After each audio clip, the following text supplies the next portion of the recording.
عمر کے علماء نے کہا بھائی جوان تو کیسا رکوع کرتا ہے، تو تھک جائے گا، کہ جاؤ جاؤ میاں میرا اللہ سے تعلق اتنا ہے تم نہیں جانتے۔ حضرت شیخ نے فضل صدقات میں وہ سارے کے سارے قصے جمع کے نوجوانوں کے، کہ جوانی کی حالت میں اللہ کی محبت میں چلتے چلتے اللہ کے گھر کو جا رہے ہیں اور اللہ کی محبت میں مگن ہے۔ تو سب سے پہلے جوانی کو بچانا یہ ہماری ذمہ داری ہے۔ الحمدللہ دعوت کی مبارک محنت میں لگ کر ہمارے کتنے جوانوں نے بڑی بڑی ہندوستان نہیں دنیا کے ملکوں کے بڑے پوسٹ پر پہنچے، اپنی جوانی کی حفاظت کی۔ ہمارے ڈاکٹر نادر علی صاحب ہمارے پروفیسر ہیں، بہت بڑے بزرگ ہیں، ہمارے اکابر میں ہیں، وہ فرماتے ہیں میں نے 40 سال تک علی گڑھ میں پڑھا ہے، یونیورسٹی میں علی گڑھ، لیکن مجھے پتہ نہیں ہوتا حسینہ کیسی ہوتی ہے۔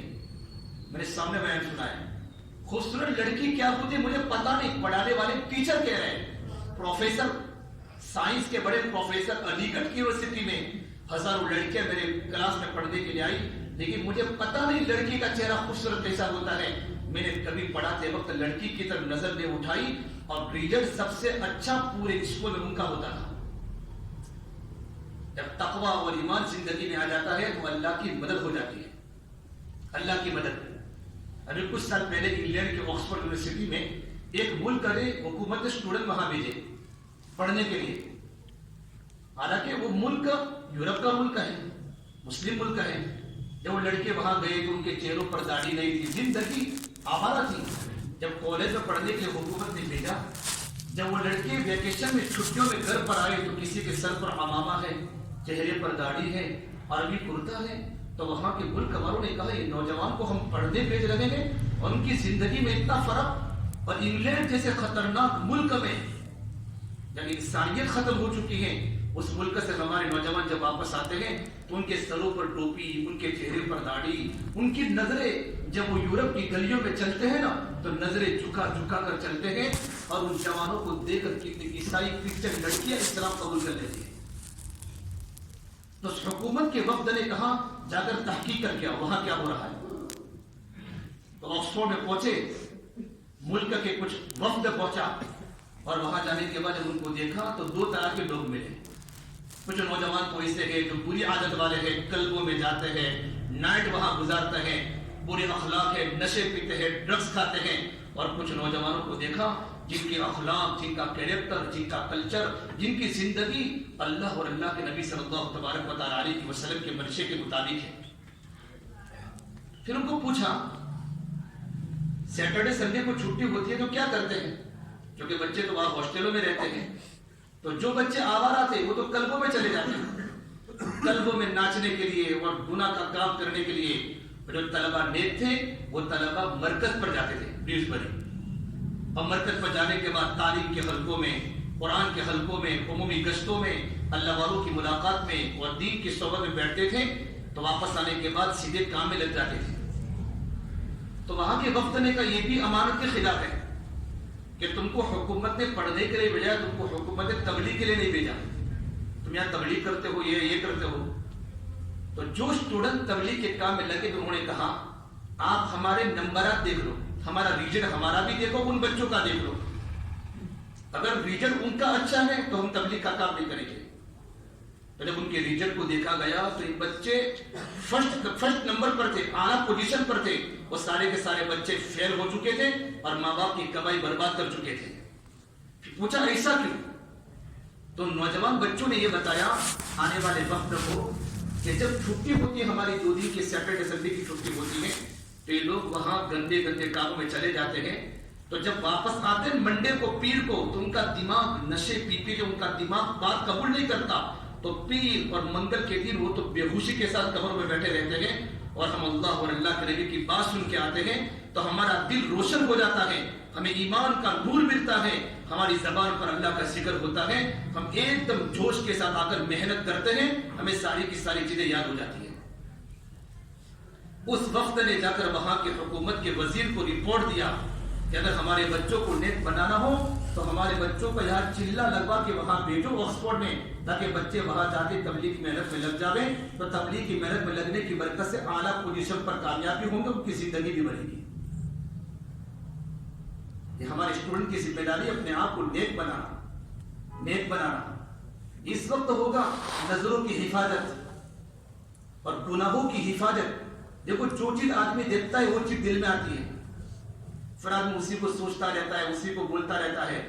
کتنا بھی بند کمرے میں تم گناہ کرو کوئی دیکھنے والا نہیں ہے، لیکن گناہ کرنے کے بعد یہ ہوگا تمہارے دل کا طوفان ختم نہیں ہوگا، تمہارے دل کو اللہ بے چین کر دے گا. خالی وضو کرو تو وضو کرنے کے بعد اچھے جذبات پیدا ہوتے ہیں. نوجوان نماز پڑھے، قرآن کی تلاوت کرے. میرے بیٹو آپ کو جوانی میں تہجد گزار بنو. ہاں تہجد گزار. غلط صحبت سے اپنے آپ کو کالج میں بھی بچانا ہے اور اپنے مقام پر بھی غلط لڑکوں سے اپنے آپ کو بچانا. اچھے لوگوں کی صحبت اپنے پاس ہو، بہلاتا بھی کرنا ہے. حضرت عمر کے زمانے میں ایک نوجوان تھا، ینگ چھوکرا، بالکل نوجوان. عشاء کی نماز مسجد نبوی میں پڑھتا تھا اور پڑھنے کے بعد ہمیشہ ماں باپ کی خدمت کرتا تھا. ارے بیٹو ماں باپ کی خدمت کرو. ہمارے پاس جو وقت فارغ وقت ہے، یہ فارغ وقت میں ہم اگر دین کی محنت میں لگے ہوں گے نا تو دین کی محنت میں لگنے کے بعد ہم کیا کریں گے؟ ماں باپ کی خدمت کریں گے. ماں باپ کی خدمت کریں گے تو چھوٹے باپ کے نہیں بن جائیں گے. ہمارے نبی محمد عربی صلی اللہ تبارک و تعالی علیہ وسلم اپنے گھر میں آٹا گوندتے تھے. عائشہ فرماتی ہے نبی آٹا گوندتے مجھے دیتے تھے، پھر میں روٹیاں بناتی تھی. میرے نبی گھر میں جھاڑو دیتے تھے. امام الانبیاء والمرسلین ہیں، اتنا بڑا میرے نبی کا مقام ہے. گھر میں جھاڑو دیتے تھے آپ. اور آپ کے گھر پر بکریاں تھیں تو آپ بکریوں کو خود دھوتے تھے اور اپنے بچوں کو دودھ پلاتے تھے. اگر ہم ماں باپ کی خدمت کر کے کوئی چھوٹے باپ کے نہیں بن جائیں گے. ماں باپ کا کام کرے، ماں کا اکرام کرو، باپ کا اکرام کرو. اب ایک بار ہم جماعت میں گئے تو ہمارے سے ایک ڈاکٹر بھی تھے، انجینئر بھی تھے.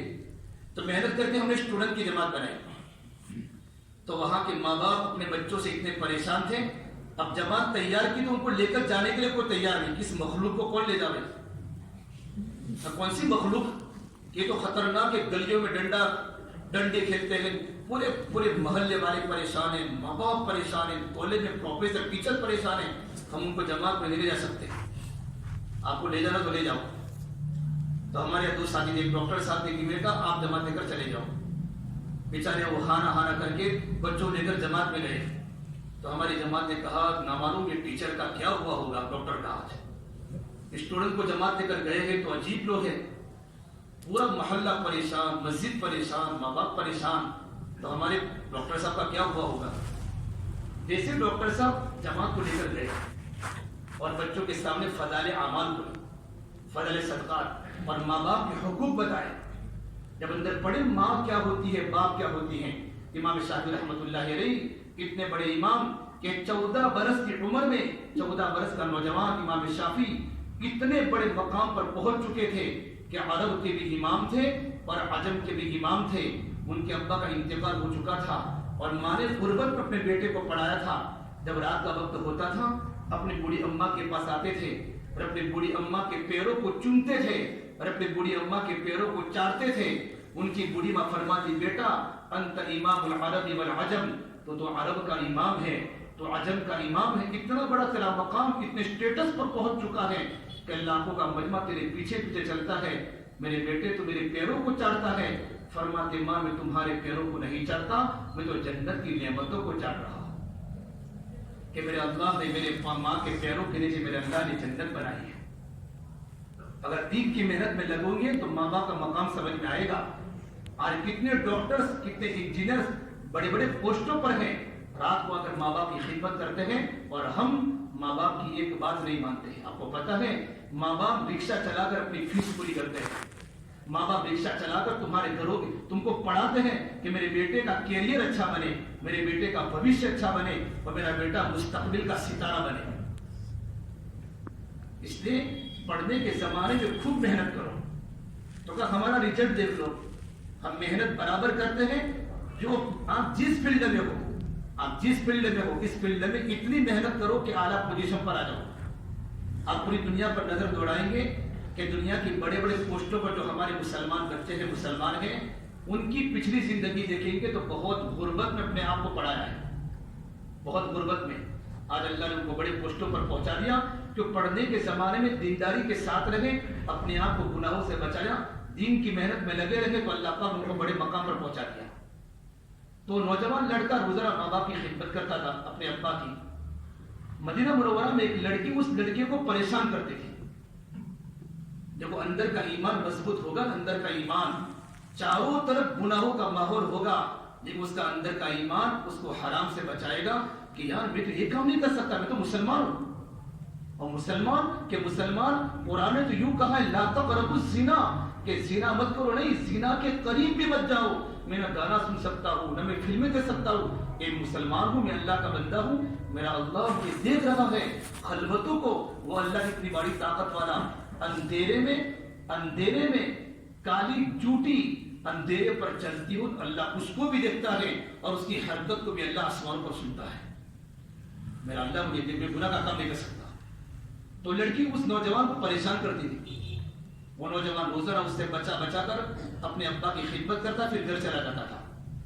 ایک دن ایک لڑکی نے اس کو پھنسا دیا غلط چیز میں. آپ آ جاؤ، تمہارا کام ہے، ایک بات ہے، میرے گھر پر میری ماں بیمار ہے. دیکھو بہت لوگ پھنساتے ہیں، کہتے ہیں نہیں میری بہن پڑی ہے، کیا کہتے ہیں. دیکھو میرے بھائیو، آج کل ماحول حیا بے حیائی بن گئی اور بے حیائی حیا بن گئی. کچھ نوجوان لڑکے ساتھ میں رہتے تو لوگ شک کرتے ہیں کہ لڑکے ساتھ میں رہے، کہ نیچرل تو یہ ہونا چاہیے کہ لڑکا اور لڑکی ساتھ رہے. یہ آج کا کلچر بتا رہا ہے کہ لڑکا لڑکی ساتھ رہے. بھائی تم دونوں ساتھ میں، تیرے گھر میں لڑکی کیوں آتی ہے؟ یہ تو میری بہن پڑی ہے، میری فرینڈ ہے، اور میرے دل میں تو کچھ بھی نہیں اس کے بارے میں. واہ بھائی واہ. ایک لڑکی کو ساتھ میں رہتا ہے، ساتھ میں چلتا ہے، ساتھ میں کھاتا ہے، بائک پر بٹھاتا ہے، اللہ سب دیکھتا ہے، اور تو یوں کہتا ہے میرے دل میں کچھ نہیں ہے. تو ہم آپ کو افضل نہیں کہیں گے کہ آپ بڑے اللہ والے ہو. ہم آپ کو افضل نہیں کہیں گے کہ آپ بڑے اللہ والے ہو، بڑے مجدد ہو، بڑے قطب ہو آپ. ہاں یہ کہہ سکتے ہیں کہ آپ کو دماغ کا تھوڑا علاج کرانا پڑے گا. کسی مانسک ڈاکٹر کے پاس جا کر آپ کا علاج کرانا پڑے گا کہ لڑکی ہو تمہارا دل صاف ہے.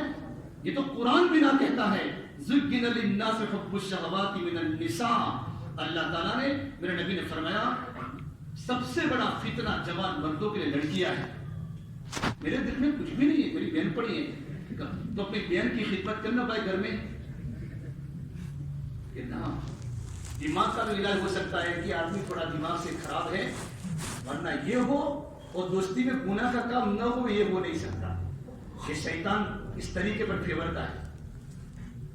میرے بھائیو اپنے آپ کو خوب بچاؤ. اللہ کا کرم مانو، ہمارے بزرگوں نے دعوت کا کام دیا اور دعوت کی مبارک محنت کے ذریعے ہماری جوانوں کی زندگیاں پلٹ چکی، ہماری جوانوں کی زندگیاں پلٹ چکی. تو ایک بار ایک لڑکی نے اس نوجوان کو بلا دیا اور بلانے کے بعد اس کو گناہ کی دعوت دی. کرتے میسج، کسی کا نمبر ہمارے موبائل میں نہیں ہونا چاہیے. دیکھو میرے بھائیو، اندر کا ایمان مضبوط ہوگا. اگر گناہوں میں پھنس گئے، گناہوں میں، تو شادی کے بعد رونے کے سوا کچھ نہیں ہوگا.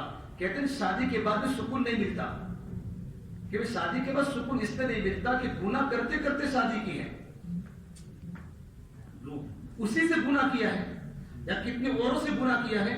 اور گناہ کرتے کرتے جو شادی کرے گا نا، کبھی اس کو شادی کے بعد کبھی سکون کی زندگی نہیں مل سکتی.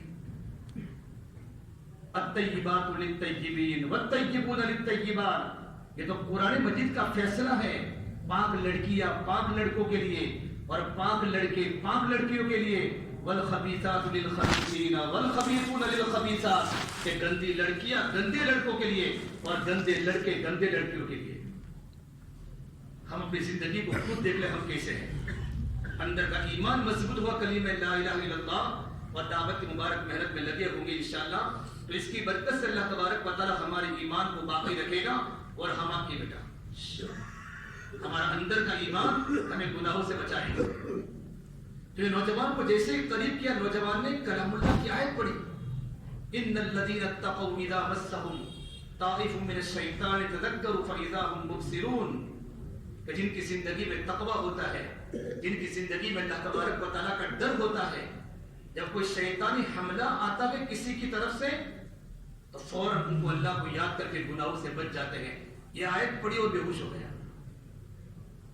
کیونکہ جوان لڑکا علماء کی صحبت میں تھا، صحابہ کی صحبت میں تھا، مسجد نبی میں نماز پڑھتا تھا، دین کی محنت میں لگا ہوا تھا.